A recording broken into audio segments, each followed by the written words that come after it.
Court grants suspension of pre-trial detention in deprivation of liberty case. AI must help Parliament ask better questions, not simply more questions. Minister of Justice Natalie Tackling said, more vehicles are involved in drunk driving every year.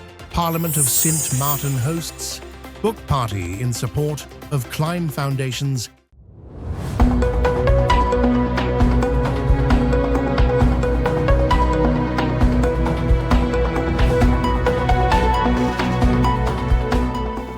From the island of St. Martin, this is SXM Daily News for July 9th, 2026. The court has granted the suspension of the pre-trial detention of DD, a suspect in a deprivation of liberty case following a request by the prosecutor's office. The suspension is subject to conditions. DD must remain available to law enforcement and the judicial authorities as required and is prohibited from having any contact with the complainant in the case. The prosecutor's office requested the suspension due to the current limitations in detention capacity at the Point Blanche House of Detention. Detention capacity is continuously assessed in accordance with the law. Where capacity is limited, operational decisions may be necessary to ensure that detention space remains available for cases in which continued pre-trial detention. The case involving the two doctors stems from an investigation launched earlier this year into allegations of abuse and deprivation of liberty of a domestic worker. On February 25, 2026, co-suspects DD and MD were arrested in connection with the investigation. MD was subsequently released from pre-trial detention on medical grounds. Following completion of the investigation, both suspects were served with indictments. The charges of drug possession and money laundering are no longer part of the prosecution. Both DD and MD remain suspects and are scheduled to appear before the Court of First Instance on September 16, 2026. The suspension of DD's pre-trial detention does not affect the criminal proceedings and should not be interpreted as a dismissal of the case or an assessment of the merits of the evidence.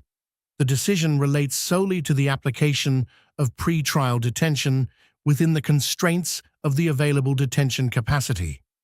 As the matter is before the court, the prosecutor's office will not comment further on the substance of the case. Minister of Justice Natalie Tackling is speaking to the Member of Parliament about Aruba, which started this year with two pedestrians who were killed by a drunk driver who fled the scene. Prosecutor S. Office describes the same pattern that we see here in St. Martin. More vehicles every year, drunk driving, and people leaving the scene of accidents. The Netherlands, for example, counted 759 traffic. That's last year. This is the highest number that they have had in 18 years.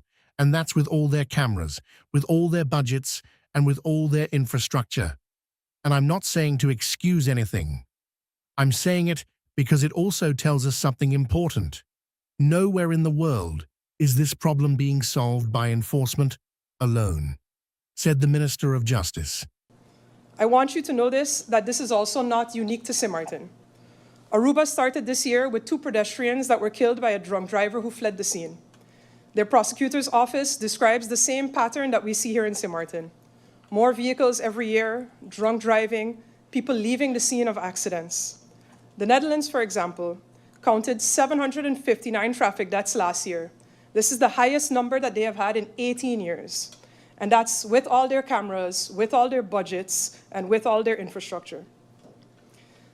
And I'm not saying that to excuse anything. I'm saying it because it also tells us something important.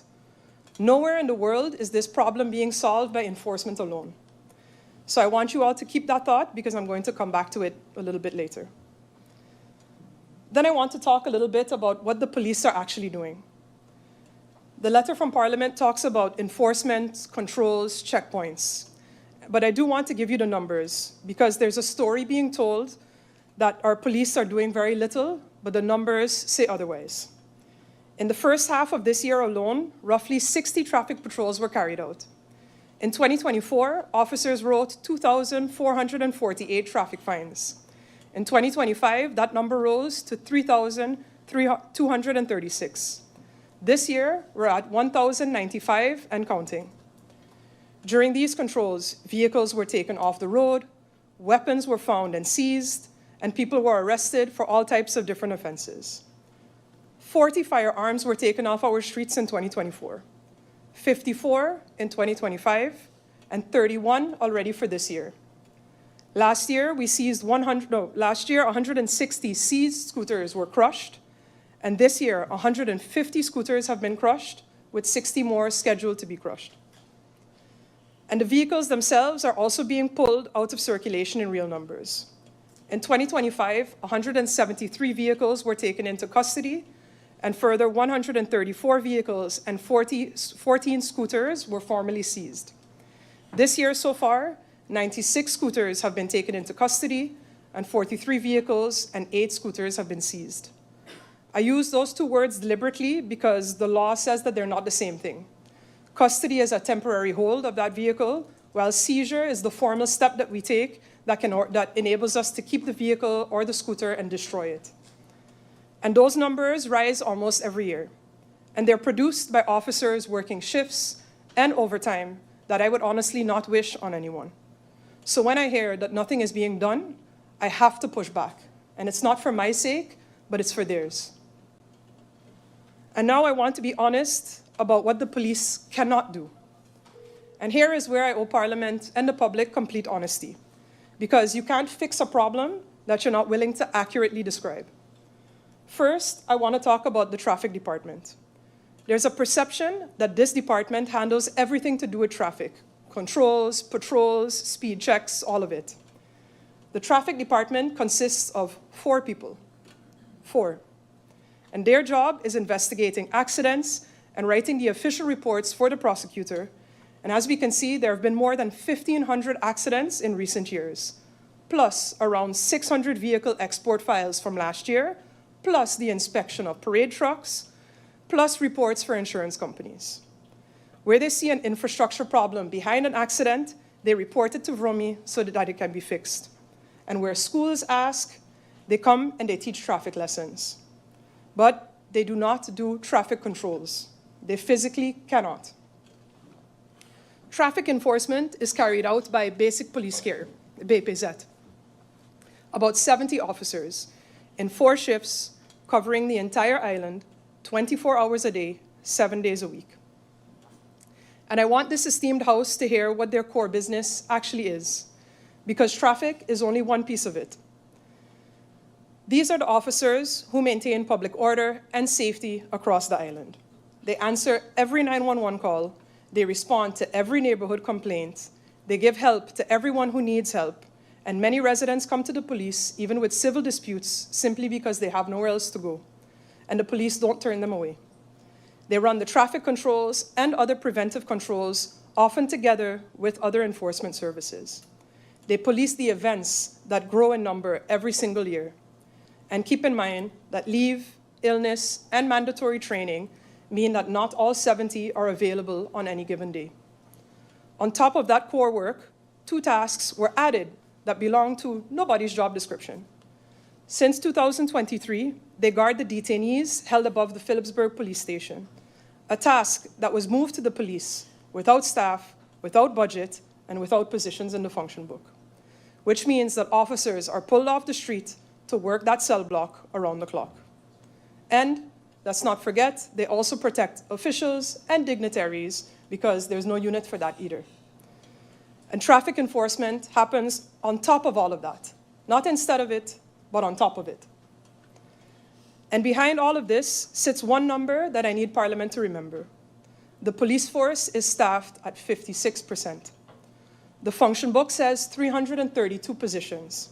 There are 189 people on the payroll, and that includes administrative personnel, which is 31. And not all of these people are actually deployable. And that 332 is itself based on a reality from 2010, not on the island of 2026. Now, hold on to that number, and then listen to what is being asked of these same officers. This Parliament, the media, the public are calling for more enforcement on traffic. The same Parliament, the same media, the same public are calling for more enforcement on gun violence and robberies, on noise nuisance, on parking, and every year there are more events on this island that also need policing. Every one of those demands is legitimate, and every one of them draws on the same 189 people. There's no traffic team that's waiting in reserve. More enforcement on one thing means today less enforcement on another thing. So when the chief of police tells me that there's little room for more interventions than are already taking place, and that squeezing our officers anymore would not be humanly possible, I believe him. President of Parliament Sarah A. Westcott Williams says, "The unprecedented use of artificial intelligence during Parliament's review of the 2026 national budget should be seen as an important learning moment for the institution and an opportunity to strengthen parliamentary oversight."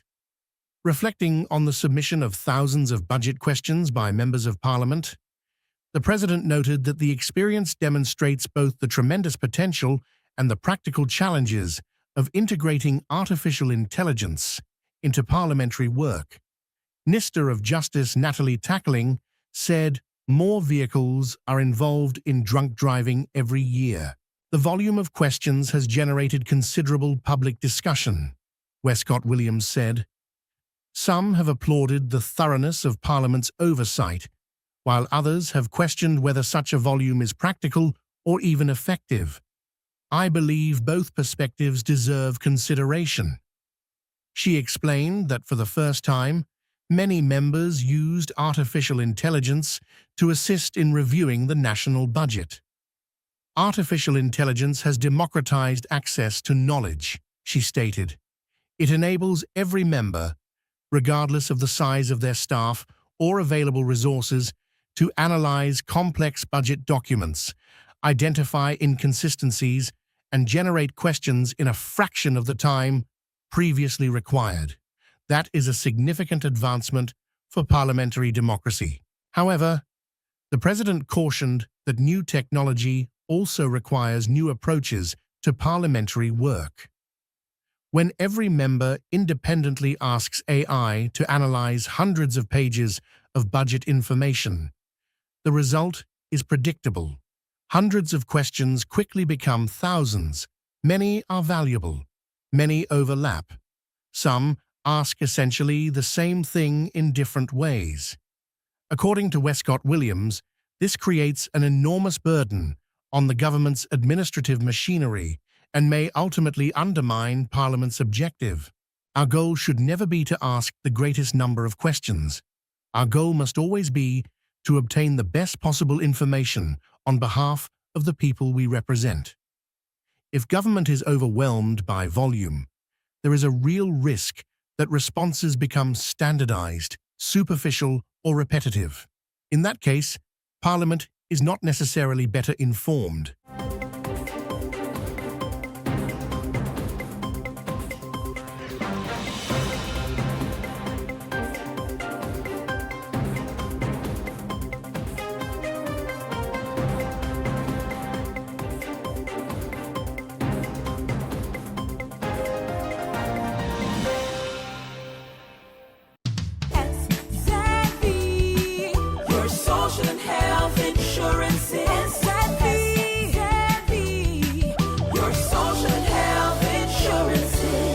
Are you SXM insured? Do you have a valid medical insurance status? SXM is cardless. Request your My SXM account today and enter the virtual office of SXM.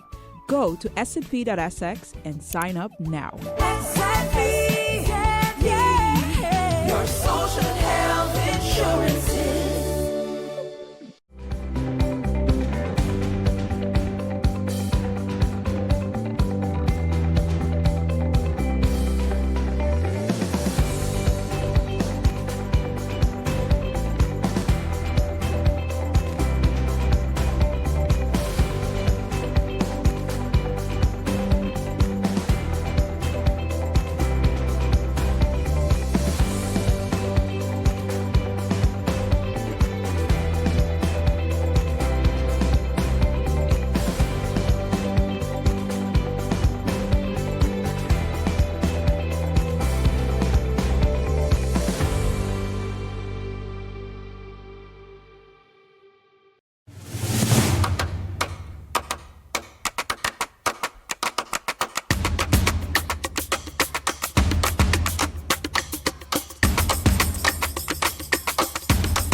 First Class Rodney.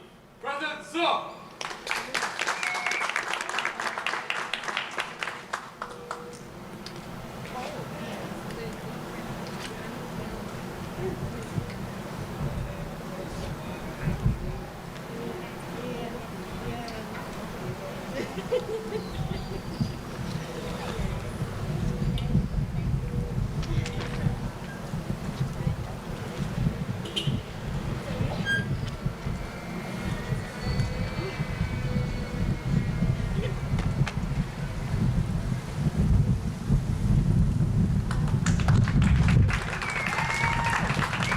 Congratulations to the newly promoted Brigadier Corporals. Ladies and gentlemen, staying at the front, and they will be doing the promotional ceremony for the next two categories, for the next two classes, will be Second Lieutenant Kemper and His Excellency Ajamu Bailey. And we are now moving over from Brigadier Corporal to Brigadier Sergeant.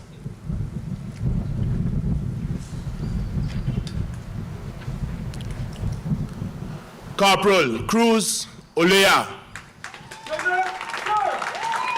Corporal Cruz Olea is also receiving the award of Most Outstanding for the Brigade Section.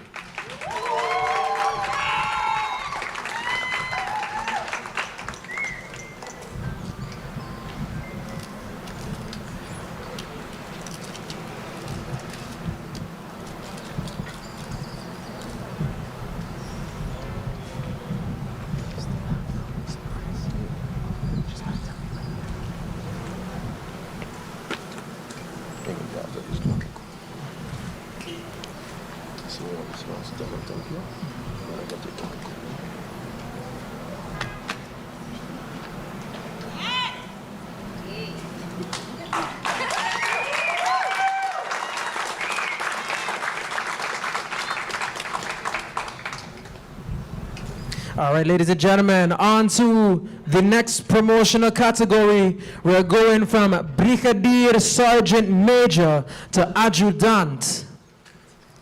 Before we go over, we'd like to say congratulations to the newly promoted Brigadier Sergeant. Now let's start. This is when the responsibilities start real. Because when you become an adjutant, your work starting, you start to teach. You start to give back to the organization that has brought you to where you are. Calling on Sergeant Major Gilbert.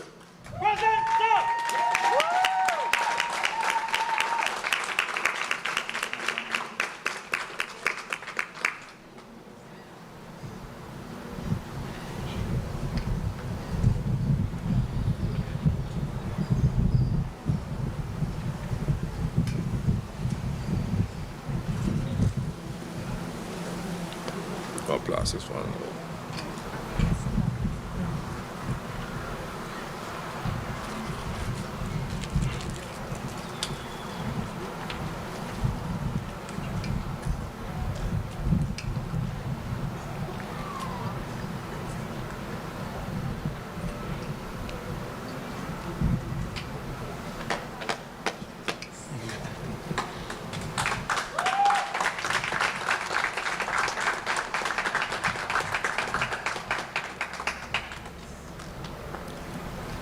Sergeant Major Granger.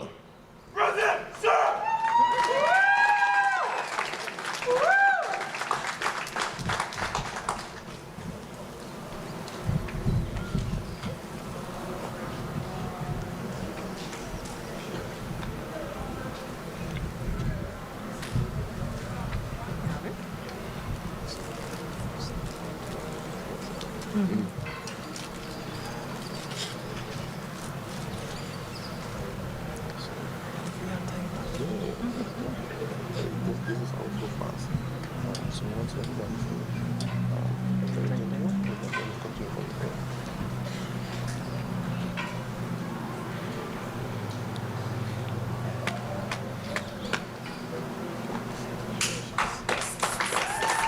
Congratulations to the newly promoted adjutants.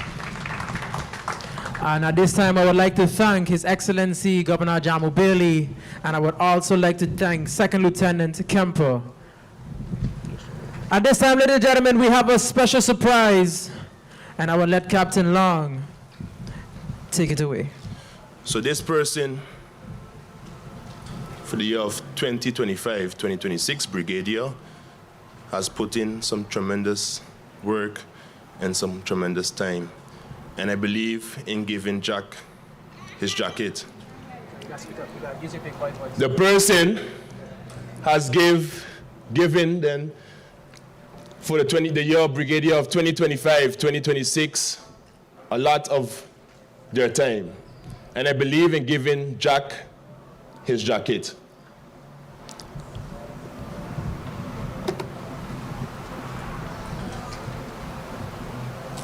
Adjutant Charles! Present, sir. Forward!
Now for the weather forecast, tonight through Friday, midday.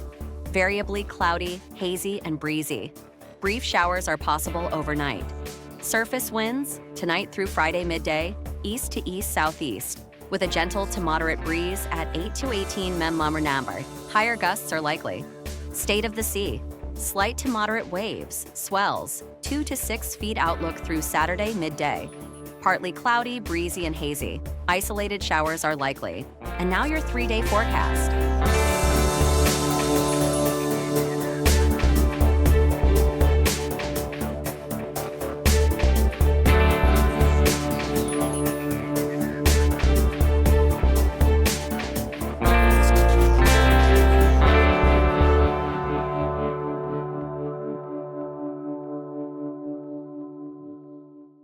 SXM, your social and health insurance. SXM, your social and health insurances. Are you SXV insured? Do you have a valid medical insurance status? SXV is cardless. Request your My SXV account today and enter the virtual office of SXV. Go to sxv.sx and sign up now. SXV, yeah, your social and health insurances.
The Parliament of St. Martin proudly opened its doors on Wednesday, July 8, 2026, in support of the Climb Foundation's National Literacy Movement, Drop Everything and Read St. Martin, Dear SXM, by hosting a special internal book party in the Legislative Hall for the children and young family members of Parliament, Secretariat staff, and faction staff.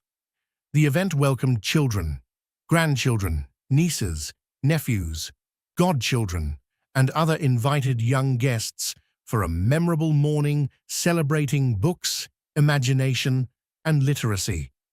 The Legislative Hall was transformed into an inviting reading space where children and their accompanying family members gathered to experience the joy of reading in the House of Parliament.